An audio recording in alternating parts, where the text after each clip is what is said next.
Parece que la historia ya fue escrita hace mucho tiempo, pero entonces, ¿por qué las mismas preguntas siguen surgiendo una y otra vez? ¿Por qué en los libros de texto todo parece claro, pero en las excavaciones, documentos y mitos hay vacíos? Algunas civilizaciones desaparecen sin dejar rastro, mientras que otras parecen surgir de la nada. A veces incluso parece que alguien borró las huellas a propósito o las escondió. Estos 20 enigmas cambiaron mi perspectiva sobre todo lo que sabía del pasado. Hola, amigo, estás en el canal de Kirtop. La desaparición de la Atlántida. La Atlántida no es solo una antigua leyenda, es un fantasma cultural que todavía influye en las mentes, los sueños e incluso en la ciencia. Platón la describió con un nivel de detalle sorprendente. Una isla enorme con una civilización altamente desarrollada, un ejército poderoso y un complejo sistema de canales. Él afirmaba que la Atlántida se encontraba más allá de las columnas de Hércules, frente a las montañas Atlas, y que se hundió bajo el agua como resultado de un poderoso terremoto en un solo día, alrededor del año 9500 a.C. Han pasado más de 11.000 años desde entonces, y todavía seguimos discutiendo si realmente existió. La han buscado en Creta y Santorini, en Cuba y Brasil, en Islandia y en el fondo del Atlántico. Los científicos han propuesto cientos de teorías, desde la catástrofe entera hasta el recuerdo distorsionado de una parte sumergida del Sahara. El problema es que no tenemos ninguna prueba arqueológica directa, ni artefactos, ni restos, ni rastro genético alguno, pero la ciencia tampoco puede refutar por completo la existencia de la Atlántida. Lo más extraño es la magnitud de su influencia. La leyenda de la Atlántida dio origen a escuelas filosóficas enteras. Sobre ella se basaron teorías ocultistas, místicos nazis, pseudociencias, conspiracionistas y escritores de ciencia ficción.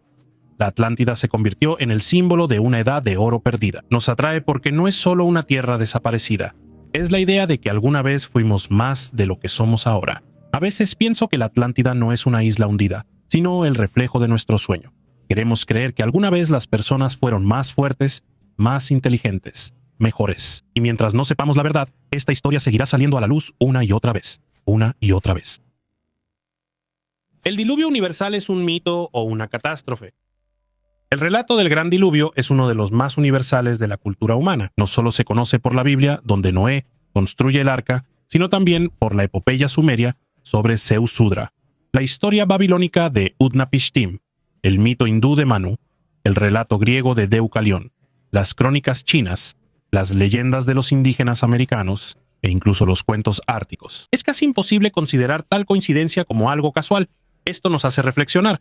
Quizás el diluvio de Deucalión realmente ocurrió, y si es así, ¿cuándo fue? Una de las hipótesis más convincentes habla de un evento ocurrido hace aproximadamente 7.600 años. En ese entonces, debido a un aumento brusco del nivel del océano mundial, el agua salada entró a raudales por el Bósforo hacia la depresión del Mar Negro. Los geólogos afirman que el nivel del agua subió 140 metros, inundando enormes territorios. Lo que antes era tierra fértil se convirtió en mar. Este evento realmente pudo parecer el fin del mundo para la gente de esa época. ¿Pero fue un diluvio global? Probablemente no. Sin embargo, para ciertas personas. Para personas concretas que vivían en las llanuras aluviales, en las tierras bajas, cerca de la costa, esto sí fue una catástrofe mundial. Imagínate, el agua se lleva todo. La casa, el ganado, la tierra, el pueblo, los antepasados. La gente se salva en balsas, se va a las montañas. Siglos después, el recuerdo de lo sucedido se convierte en un mito, universal y aterrador. Me impresiona cómo ese miedo antiguo sigue vivo en nosotros hasta hoy. Incluso en el siglo XXI le tenemos miedo a las inundaciones. Hablamos de una catástrofe climática como si recordáramos genéticamente cómo una vez el mundo realmente se hundió. Y tal vez no sea verdad. Solo es un mito. Es una advertencia. ¿Quién construyó las pirámides? Han estado de pie por más de 4.500 años. Cientos de toneladas de piedra, millones de bloques, ángulos perfectamente calculados. Las majestuosas pirámides de Giza, que parecen de otro mundo, siguen siendo un símbolo de eternidad y misterio. Pero la pregunta principal es simple. ¿Cómo? La arqueología moderna ofrece diferentes teorías. Según una de ellas, los bloques se tallaban en canteras y se transportaban a la construcción usando trineos y arena humedecida. Según otra teoría, los bloques se fabricaban directamente en el lugar a partir de una mezcla de piedra caliza y arcilla.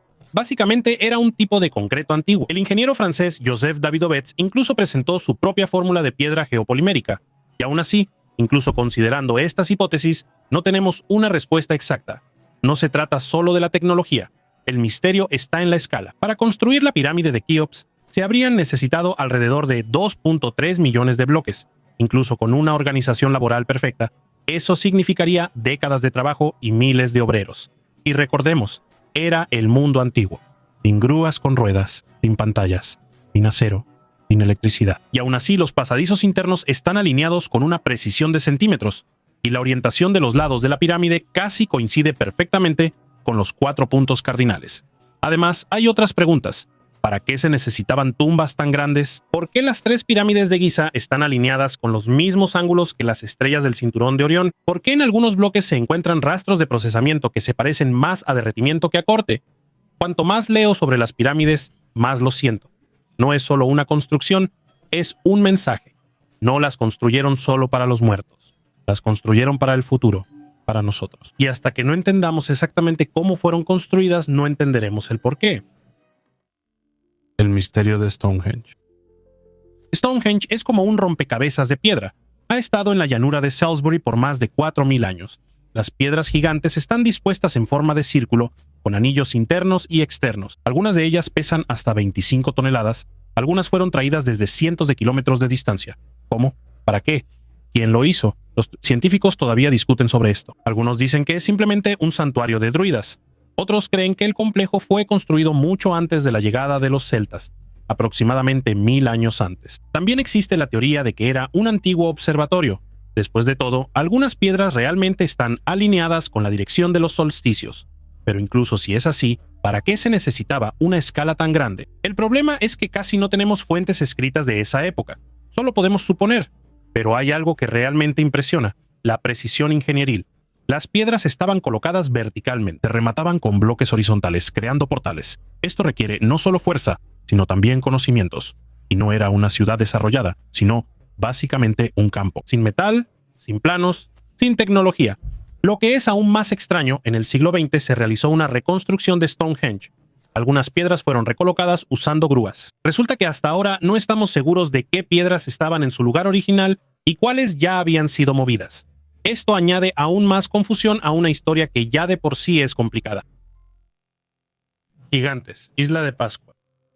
La Isla de Pascua es un pequeño pedazo de tierra en medio del Océano Pacífico, pero es ahí donde se encuentran cientos de gigantes de piedra llamados moai. Sus rostros están orientados hacia el interior de la isla, como si la protegieran. Los más grandes alcanzan hasta 10 metros de altura y pesan hasta 80 toneladas, y lo más importante, nadie sabe con certeza cómo fueron hechos ni para qué. Se cree que los moai fueron tallados por los habitantes locales, los Rapa Nui, aproximadamente entre los siglos XI y XVI. Usaban hachas de piedra, palancas de madera y cuerdas. Algunos científicos intentaron repetir este proceso, y de hecho lo lograron, pero solo con estatuas relativamente pequeñas. ¿Qué hacer con aquellas que pesaban decenas de toneladas? ¿Cómo las movían por la isla, considerando que en la Isla de Pascua no hay árboles para establecer troncos resistentes? Thor Heyerdahl sugirió que las estatuas se arrastraban acostadas. Otra teoría dice que las balanceaban de lado a lado, como un refrigerador con cuerdas. Pero incluso aquí quedan preguntas, especialmente sobre cómo les colocaban los sombreros pukao a las estatuas, que pesan hasta 2 toneladas y están encima. Levantarlos sin grúas es casi imposible. Y hay otra pregunta: ¿para qué? Algunos piensan que eran retratos de los antepasados, otros que los moai simbolizaban la fuerza del clan. Pero la isla es pequeña y casi no tenía recursos. ¿Por qué toda la población gastaba sus fuerzas en estas cabezas de piedra? Una isla solitaria, sin árboles, sin hierro, con estatuas misteriosas que parecen observarte. No puedo quitarme de la cabeza la idea de que este era un ritual no para las personas, sino para alguien que debía ver estas estatuas desde el cielo o desde el mar. ¿Desaparecieron los mayas? Los mayas dejaron tras de sí cosas increíbles: ciudades talladas en la selva, templos que parecen pirámides escalonadas, una escritura compleja y cálculos astronómicos sumamente precisos. Sus calendarios eran tan precisos que aún hoy generan debates. Pero para cuando llegaron los españoles, de la gran civilización solo quedaban pequeños asentamientos en la selva, sin ejército, sin poder, sin templos. ¿Qué pasó? Los científicos han propuesto decenas de teorías. La más común es la de una catástrofe ecológica. Los mayas talaron demasiados árboles, el suelo se agotó y comenzó una sequía. Combinado con la sobrepoblación y los conflictos internos, esto pudo haber llevado al colapso. También existe la teoría de las epidemias. Algunos hablan de guerras internas entre ciudades y estados. Incluso se menciona la huella extraterrestre en círculos conspirativos. Tan extraña parece la desaparición de toda una cultura. Pero lo más importante es que los mayas no desaparecieron por completo. Los descendientes de esta civilización todavía viven en Guatemala, México y Belice. Hablan lenguas mayas. Conservan tradiciones, costumbres y vestimentas. Simplemente el modelo estatal que llamamos civilización maya colapsó, y colapsó de manera repentina. Las ciudades quedaron desiertas, el poder desapareció. Con el tiempo, la escritura fue olvidada. Cuando miras sus ciudades de piedra cubiertas de musgo, tienes la sensación de que todo esto sucedió hace muy poco, como si se hubieran adentrado en la selva y algún día fueran a regresar, no como una tribu, sino como una cultura que nuevamente tiene algo que decirle al mundo. ¿Quiénes eran los sumerios? Estamos acostumbrados a pensar que la historia comienza con Egipto, pero si miramos más a fondo, resulta que la primera gran civilización no fueron los egipcios, sino los sumerios. Fueron ellos quienes construyeron las primeras ciudades, crearon la primera escritura, realizaban cálculos complejos, se dedicaban a la astronomía, la medicina, la irrigación, e incluso creaban leyes. Parecen de otra época, pero quiénes eran sigue siendo un misterio. Los sumerios aparecieron en el sur de Mesopotamia aproximadamente en el cuarto milenio antes de nuestra era, y desde el principio como una sociedad altamente organizada. No hay rastros de su desarrollo gradual, como si ya hubieran llegado con conocimientos ya adquiridos. Tenían un idioma complejo que no se parece a ningún otro. Ni siquiera se han encontrado vínculos con otros idiomas del mundo. De ahí la pregunta, ¿de dónde vinieron? Existe una versión que dice que los sumerios vinieron del este, tal vez de las regiones montañosas de Irán o Pakistán. En su idioma, las palabras país y montaña se designan igual. Esto podría ser una pista, pero también hay teorías más exóticas. Por ejemplo, que los sumerios trajeron sus conocimientos de un continente hundido, o que estuvieron en contacto con seres extraterrestres.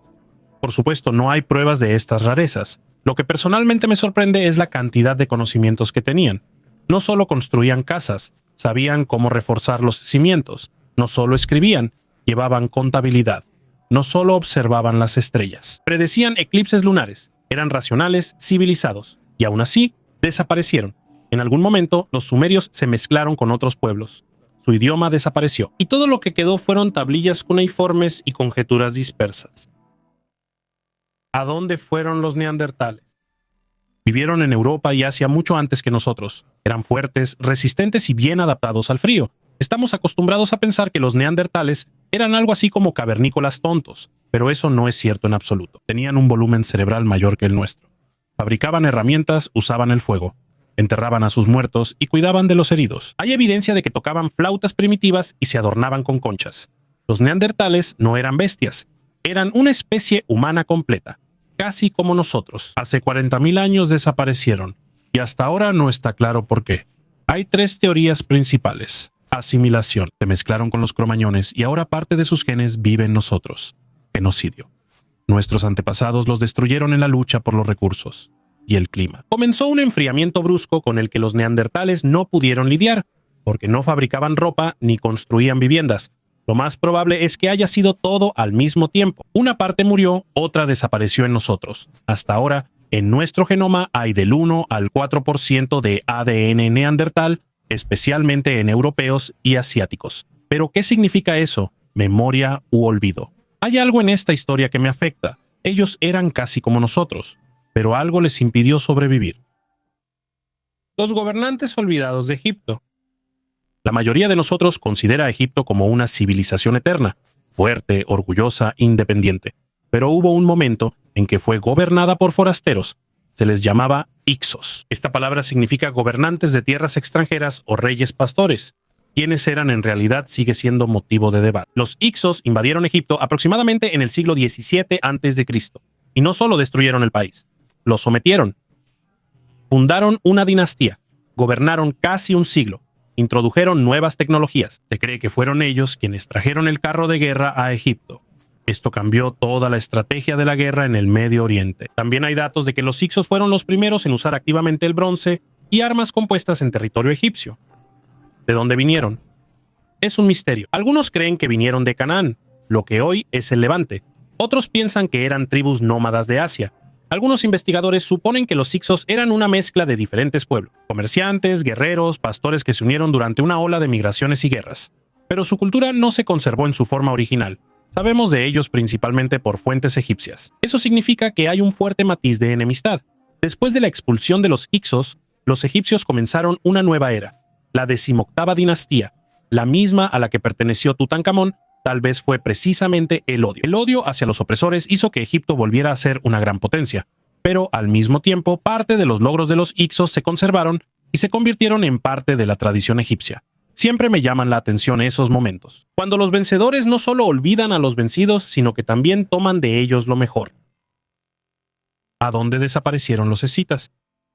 Los escitas son uno de esos pueblos de los que todos han oído hablar, pero casi nadie sabe mucho.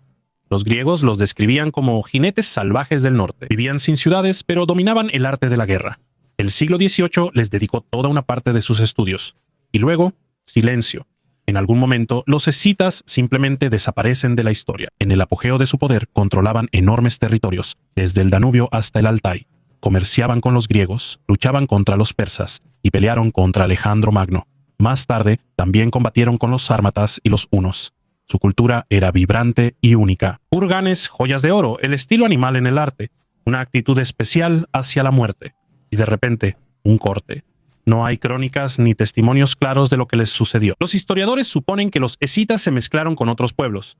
Algunos dicen que con los sármatas, otros con los eslavos o los pueblos del Cáucaso. Algunos creen que los descendientes de los escitas pueden ser los osetios, chechenos, ingushes, pero todo esto son solo hipótesis. No hay pruebas directas. Lo que más me llama la atención son sus kurganes. Estás parado en una colina en la estepa y bajo tus pies hace miles de años alguien enterró a un líder, con armas, con oro, con un caballo. Todo está cuidadosamente acomodado como si la persona no hubiera muerto, sino que simplemente se hubiera ido en un largo viaje. Y entonces miras esto y entiendes. No desapareció solo un ejército o un pueblo.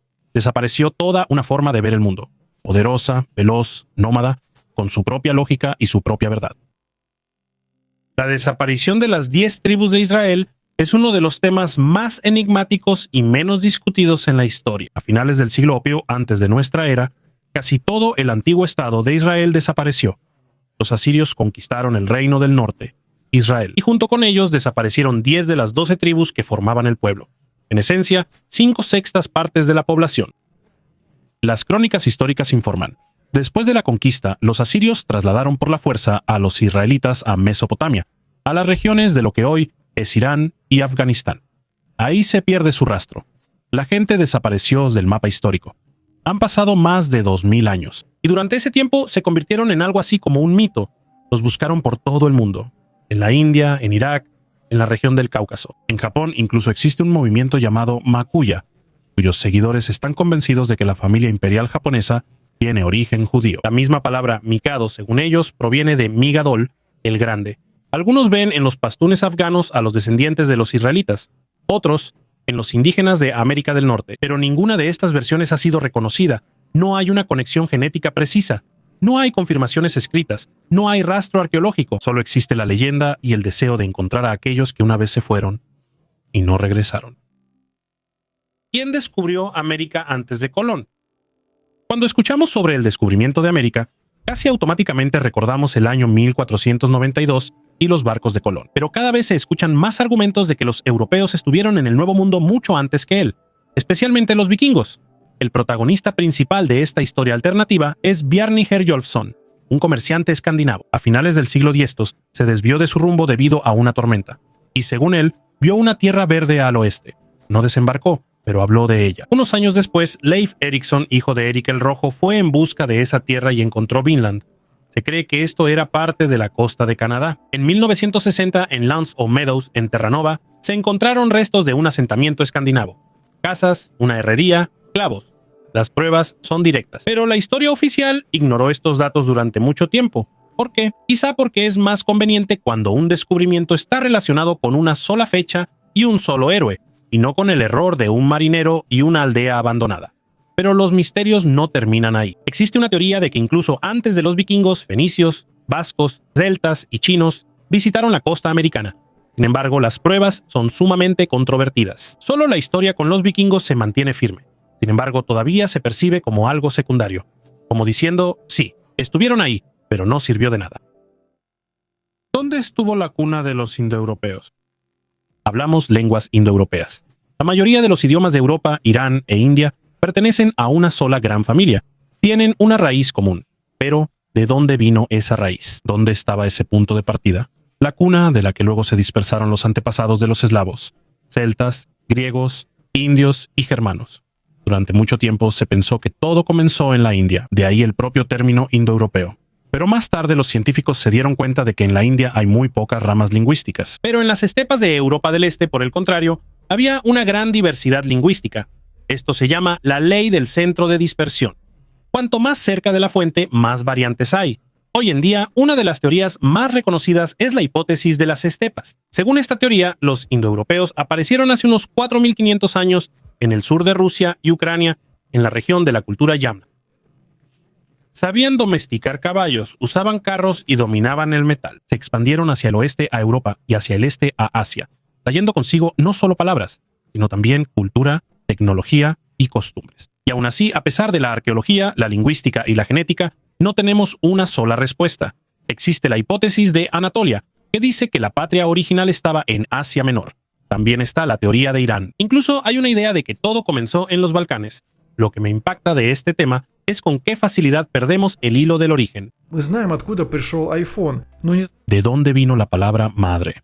Podemos describir el proceso de colonización del siglo XIX en detalle, pero no podemos decir con certeza de dónde provienen las palabras que hoy hablan miles de millones de personas. Quizá la cuestión no sea dónde estaba exactamente esa cuna, sino por qué la perdimos y por qué seguimos intentando encontrarnos a nosotros mismos en el idioma. ¿Qué causó la gran migración de los pueblos? Siglos IV y V de nuestra era. El mapa de Europa comienza a resquebrajarse. Oleadas de migrantes caen sobre el Imperio Romano. Visigodos, hunos y vándalos. El gran imperio, que durante siglos mantuvo el orden, se derrumba literalmente ante nuestros ojos. Comienza lo que más tarde se llamará la Edad Media, y junto con esto, la Era de la Niebla. ¿Qué impulsó tal movimiento de pueblos? La versión oficial es una combinación de factores: enfriamiento climático, malas cosechas y crecimiento de la población, conflictos internos. Nuevas tribus buscaban tierras, recursos, seguridad. Pero ¿por qué todo sucedió al mismo tiempo en toda Eurasia? ¿Por qué comenzaron a moverse los germanos, los eslavos y los pueblos de las estepas? ¿Qué fue el detonante? Existe una teoría que dice que todo comenzó con los hunos, un pueblo guerrero de Asia Central, que como una reacción en cadena empujaron a otras tribus hacia el oeste.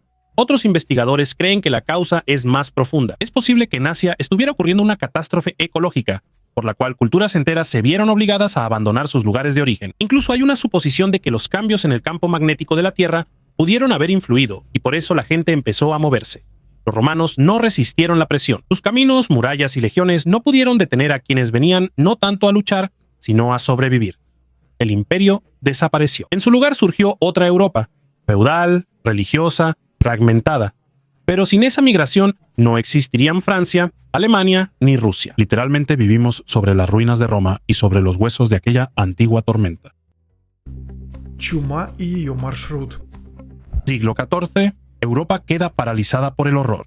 Por ciudades y pueblos se propaga rápidamente la peste negra. La gente muere por miles. Los médicos se ponen máscaras con picos. Familias desaparecen en cuestión de días. Y lo más importante, nadie entiende lo que está pasando. Hoy sabemos que era la peste, pero incluso con el conocimiento moderno quedan preguntas. ¿Por qué golpeó casi exactamente por las mismas rutas que la pandemia de Justiniano 1000 años antes? ¿Por qué los brotes ocurrieron casi al mismo tiempo en Londres, Moscú y París? ¿Cómo pudo la peste moverse tan rápido si la velocidad de desplazamiento en la Edad Media era extremadamente baja? Normalmente se culpa a la pulga de la rata negra. Ella transmitía la bacteria Yersinia pestis. Pero el área de distribución de las ratas salvajes no cubría todo el norte de Europa. Y lo principal es que estos roedores, en teoría, no podían aparecer de inmediato en decenas de ciudades. Algunos científicos incluso creen que el problema no eran las ratas, sino el aire, los cambios climáticos, la humedad, las olas de polvo que podían transportar la enfermedad. También existe la teoría de que la enfermedad se transmitía más rápido por el pánico, el éxodo masivo y la huida. Las personas infectadas se trasladaban a nuevos lugares sin siquiera saber que llevaban la muerte consigo. Como resultado, la epidemia no se comportaba como una ola, sino como una red. Se encendía en muchos puntos al mismo tiempo, como destellos en pasto seco. Lo que me asusta de esta historia no es tanto la enfermedad en sí, sino cómo se repite. Pensamos que desde entonces todo ha cambiado. La medicina, la higiene, la ciencia. Pero las pandemias siguen superando al sentido común. Tal vez no se trate solo de microbios. Tal vez sea un espejo de la sociedad. Cuanta más conexión hay, más vulnerable es el sistema. Y cada vez que empezamos a olvidar, llega algo que nos lo recuerda de nuevo. El pasado está más cerca de lo que parece. Король Артур, миф на троне. Se escribe sobre él desde el siglo XII. Se hacen películas, se escriben novelas, se dibujan cómics sobre él. El rey Arturo es una figura casi mitológica. La mesa redonda, la espada en la piedra, Merlín, Camelot. Pero detrás de todas estas leyendas queda la pregunta principal. ¿Fue real? Los historiadores siguen discutiendo hasta hoy. Algunos piensan que Arturo es una figura compuesta, un líder de la resistencia celta contra los anglosajones, sobre quien siglos después se inventó un episodio heroico. Otros están seguros de que es un personaje completamente ficticio, un constructo literario. El problema es que las fuentes sobre él aparecen demasiado tarde. Las primeras menciones aparecen 300 o 400 años después de la supuesta época en que vivió. Hay versiones que dicen que el prototipo de Arturo fue un comandante romano que se quedó en Britania después de la partida de las legiones. Algunos señalan una posible relación con un líder llamado Ambrosio Aureliano, pero no hay pruebas directas, ni tumba, ni crónicas, ni descripciones confiables de sus contemporáneos. Lo interesante es otra cosa. En las leyendas sobre Arturo casi todo trata sobre la moral, sobre el deber, el honor, la verdad, la lucha por la justicia. No es solo un rey, es la idea de cómo debe ser un rey. Quizá por eso la imagen de Arturo es tan duradera, porque no se trata de una persona en específico, sino de lo que a todos nos hace falta. La muerte de Alejandro. Alejandro Magno conquistó medio mundo. Antes de los 30 años, su ejército marchó desde Grecia hasta la India. No perdió ni una sola batalla. Destruyó imperios y creó otros nuevos. Pero en el año 323 a.C., en la plenitud de su vida, muere repentinamente en Babilonia. Solo tenía 32 años. ¿Qué pasó? Hay muchas teorías. Los persas decían que fue un castigo por profanar la tumba del rey Ciro. Los macedonios que simplemente se agotó. Borracheras, enfermedades, agotamiento. Los historiadores romanos creían que fue envenenado. Existe la versión de que fue malaria o fiebre del Nilo Occidental, o una enfermedad autoinmune, o un veneno de acción lenta traído desde el oriente. Algunas de las preguntas no tienen que ver con la causa de su muerte, sino lo que pasó después. ¿Dónde está su cuerpo? Según una versión, el sarcófago fue llevado a Egipto. Según otra, nunca llegó. Después se pierde el rastro. Ni tumba, ni inscripción, ni entierro oficial. Para el mundo antiguo, eso es un absurdo casi imposible. A una persona así debieron haberla divinizado, y en vez de eso, silencio. Algunos suponen que el cuerpo fue escondido a propósito, para no avivar un culto, para no dar legitimidad a los herederos, o porque su muerte fue parte de una conspiración para borrar todo rastro.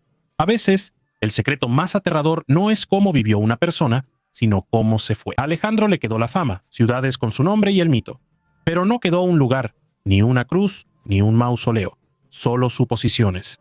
Y eso hace que su muerte sea aún más legendaria e inquietante. El oro del zar. A principios del siglo XX, el Imperio ruso poseía la mayor reserva de oro del mundo, más de 1.300 toneladas en lingotes, monedas, depósitos estatales y en el tesoro imperial. Todo eso desapareció, literalmente, de las manos de los Romanov a la nada. ¿Qué pasó con ese oro? Se cree que parte de los tesoros cayó en manos de Kolchak, el almirante del Ejército Blanco. Él transportaba el oro en trenes por Siberia para usarlo en la lucha contra los bolcheviques. Pero después de eso, todo se vuelve un completo caos. Un tren fue interceptado por los rojos, otro lo detuvieron los japoneses, el tercero fue saqueado por los checoslovacos y del cuarto ni siquiera se sabe si existió. Algunas sumas quedaron en bancos de Japón, China y Francia, pero no todo. Se perdió una enorme parte, cientos de toneladas. Según una versión, el oro fue escondido en las cordilleras de Siberia y todavía está en algún lugar de la taiga. Según otra, fue sacado a través de Vladivostok hacia el extranjero y vendido en secreto. Según una tercera versión, el oro simplemente se perdió en el caos de la guerra civil. Parte de él desapareció en operaciones clandestinas. Es interesante que desde entonces, en Rusia, regularmente aparecen nuevos datos. A veces alguien encuentra un mapa, a veces aparecen testimonios de testigos, o supuestamente se descubre un escondite. Pero no hay confirmación oficial de ninguno. El oro del zar se ha convertido en un fantasma nacional. Me sorprende cómo miles de millones simplemente desaparecen, literalmente sin dejar rastro, y no en la antigüedad, sino hace apenas 100 años. Sabemos quién estaba en el trono, qué desayunaba, qué decretos firmaba, pero no sabemos dónde está el metal sobre el que se sostenía el imperio. Los tesoros de los templarios. Los templarios no eran solo caballeros, eran un imperio financiero de la Edad Media. Tenían castillos, barcos, tesorería, sus propios bancos e incluso su propio sistema de transferencias. El rey francés Felipe IV les debía una suma enorme. Y luego de repente él declara ilegal a la orden. Los arrestan, los juzgan, los torturan. Y lo más importante, sus tesoros desaparecen. Oficialmente, cuando capturaron la sede parisina de los templarios, no encontraron nada de valor. Ni oro, ni artefactos, ni documentos. La tesorería estaba vacía. Esto causó pánico y muchos rumores. ¿Cómo es posible? ¿Dónde está todo? Se decía que unas horas antes de la redada, una caravana salió de París y llevó el oro al puerto de La Rochelle.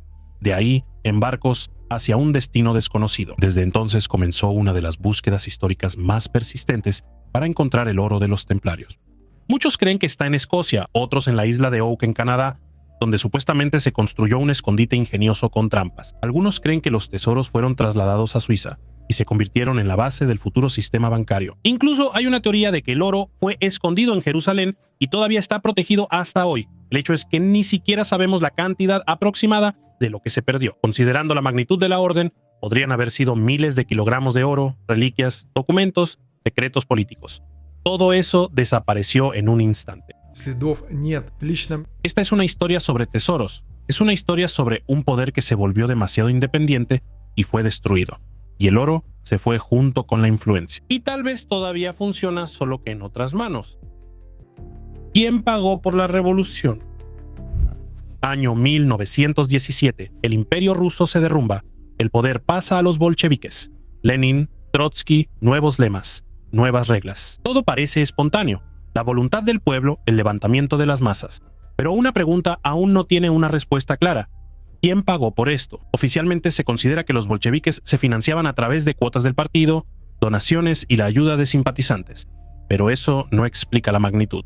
La publicación de periódicos, el alquiler de edificios, armas, logística, transporte de líderes, seguridad, todo eso requiere dinero. Mucho dinero. ¿De dónde viene? Existe la versión de que hubo financiamiento por parte de Alemania. Dicen que el Estado Mayor del Kaiser quería desestabilizar a Rusia y así sacarla de la guerra. Supuestamente a Lenin le dieron dinero, le organizaron un vagón sellado desde Suiza y le garantizaron seguridad. Esto se confirma por muchas fuentes indirectas, pero no hay documentos directos, o fueron destruidos. Otra teoría habla de Occidente, banqueros, Wall Street, ingleses, viejos creyentes. Dicen que la revolución beneficiaba a quienes querían derrumbar el viejo orden e invertir en un nuevo caos controlado. Incluso hay nombres, Jacob, Schiff, Olaf Ashberg, Morgenthau, pero de nuevo, hay pocas pruebas. Todo se reduce a insinuaciones y coincidencias. Lo más extraño es que después de 100 años no podemos decir con certeza cómo se financió una de las mayores transformaciones políticas.